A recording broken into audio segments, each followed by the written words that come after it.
Hello students, how are you all? I just hope that you all are well and you all are safe at home. Now students, your first term examination is over now and you all have an idea of how you performed in the examination.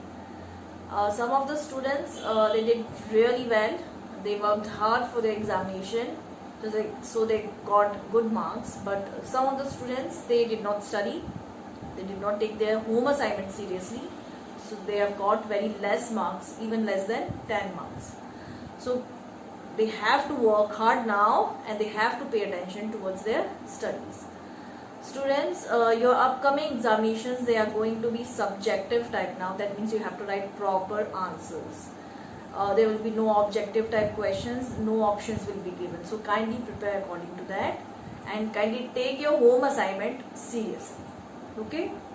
Now let's get back to studies. We are going to start a new chapter, chapter number 3, the cell. Now cell is a basic unit of life. Just like buildings, just like house, they all are made up of bricks. The same way all living organisms, they are made up of cells, very tiny cells. Let's learn about the definition. The definition of cell. A cell is the smallest unit of life which has a definite structure and performs a specific function. Now, some living organisms, they are unicellular and some they are multicellular. Unicellular means single celled and multicellular means they have got many cells. Now we'll learn about the cell and its structure in detail. So let's get started. Now students, just now I told you that cell is a basic unit of life and which has a definite structure and performs a specific function. Now most of the cells, they are very small, which cannot be seen with the naked eye, but they can be seen only through a microscope.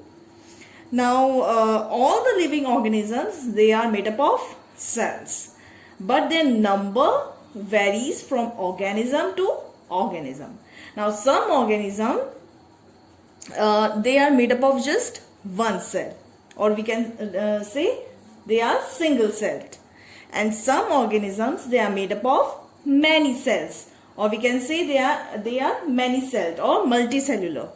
So now, depending upon the number of cells in the body of an organism, they are unicellular and multicellular. That means unicellular means single celled and multicellular means many celled. So let us discuss one by one. Unicellular, that means single celled. That means organisms that are made up of only one cell or single cell. Now these organisms which are made up of only one cell, they are called unicellular organisms. For example, amoeba, paramecium, euglena, bacteria, etc.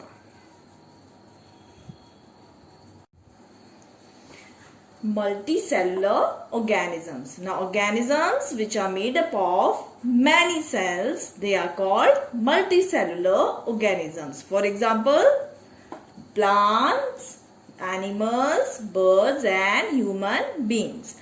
Now students, one more thing, that in your textbook on page number 43, it is written here that some organism, plants and animals, they are made up of just one cell. This is incorrect. Plants and animals, they are multicellular organisms and they are made up of many cells. So this one is incorrect. Okay. Now comes shape.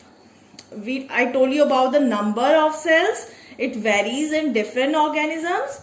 Now comes shape of cells. Now in multicellular organisms, since there are many cells, so these cells, all these cells, they are also different from each other, okay, in shapes and in function also. Now as you can see, these are human cells and all these cells, they are different in shape and in function. How? I tell you. This is red blood cells, and as you can see, this is spherical in shape, and its function is to transport oxygen in the entire body. This is smooth muscle cells, and they are present in muscles, and they are spindle in shape, as you can see, and its function is they help in movement. Then here these are columnar epithelial cells, and they are present in epithelial tissue, and their function is they cover the internal organs and the buccal cavity. Now this is nerve cells or neurons. As you can see, its structure, it's different from others, and its function is that it receives and transmit messages between brain and other body parts. So see how they are different in shape and they are different in function also. Now comes the size of the cells. Now the cells, they are of many different sizes. The cells in living organism may be as small as a millionth of a meter, or it may be as large as a few centimeters. So however, most of the cells, they are extremely small in size and hence cannot be seen with the naked eyes. They have to be enlarged. They have to be magnified by using a microscope before they can be seen by us. So bacterial cells, they are extremely small in size, and these have length of 0.1 micrometer to 0.5 micrometer. And for example, the smallest cell is bacterial cell, which is mycoplasma, and it has the size 0.1 micrometer. Now some of the cells, they are very big, and we can see them with our naked eye. And the example is hen's egg. And the biggest cell that we can see with our naked eye is the ostrich egg. And the size of the ostrich egg is, it can vary. It can be as much as bigger as 17 centimeters long.